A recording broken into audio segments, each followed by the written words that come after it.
Today we have our friend Mike from RockYoFace. Good to see you. How's it going? Doing all right. So soon we are going to have to say goodbye to the student union here at Stony Brook. But what will happen to the UCafe venue? Is this another ditch attempt to smother the arts in a STEM-based university?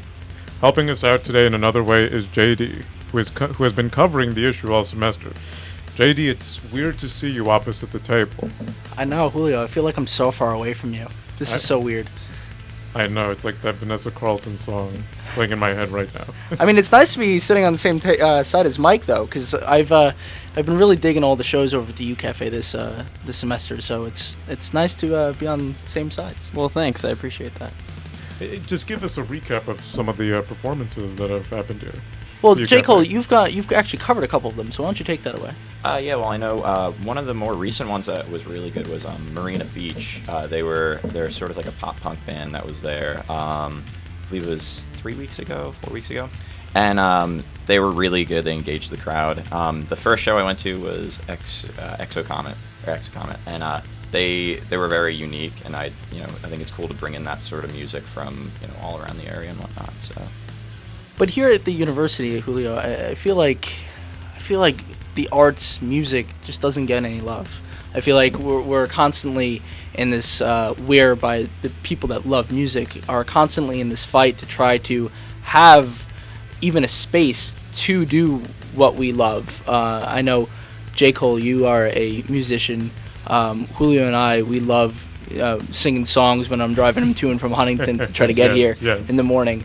And Mike, you're always putting on these concerts over at the UCafe, but space is limited, and there is barely any recognition from the university. Is that frustrating? Yeah, it's incredibly frustrating, and it doesn't even seem like space is that limited. I mean, we're a huge campus. I just think that there's not much motivation in the upper levels of administration or student affairs. There's not much motivation to create a space where students can hold unstructured events or unstructured arts events, like the Stoller, like Stoller Steps. I would love to see just one day a bunch of musicians just break out during campus lifetime on a Wednesday and just start playing a show, a free show that wouldn't cause security to be called. Right, and it would, and that's the problem. One issue that I have is that a lot of college campuses have student-run venues. There's a lot more student enterprise. I mean, we have a lot of student clubs here on campus, but student activities makes it very difficult for somebody to A, form a student club, and B, run a student club after it's formed. So it's incredibly difficult to if you want to see some kind of addition to your campus culture, to see that happen in the time that you're here, while you're attending to your classes and academic requirements and stuff.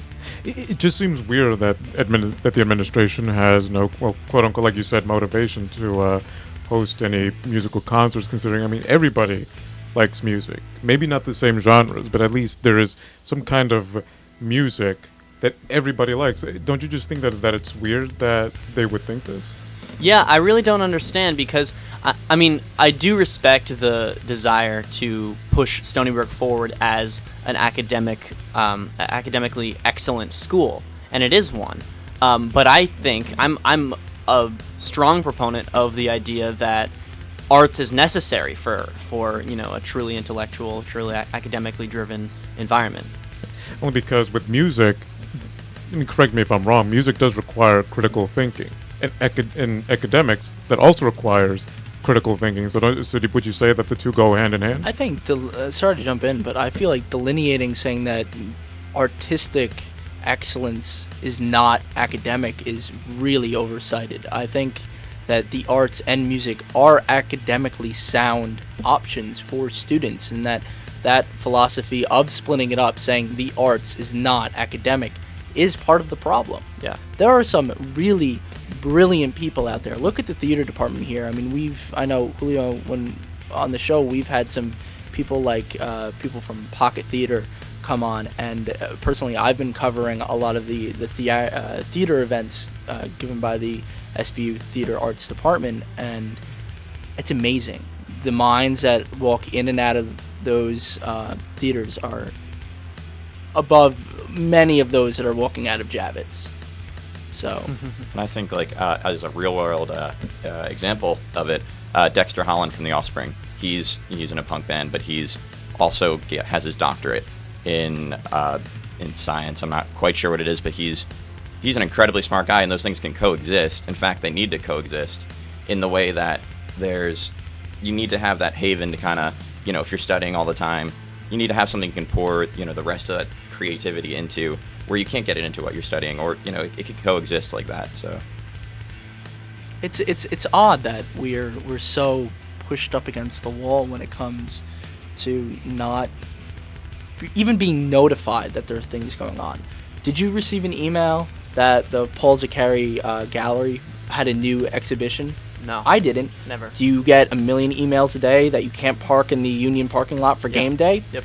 Every weekend. Yeah. Athletics, don't even get me started. No, please get started. Well, no, I mean, there's a lot of priority given to enterprises undertaken by the Department of Athletics, and there's very little priority given to enterprises undertaken by the music department or the theater department or the arts department, or like I mentioned before, of student organizations and student clubs. And I mean, I understand the financial motivation, but I mean, what are we sacrificing for funds? What are we sacrificing?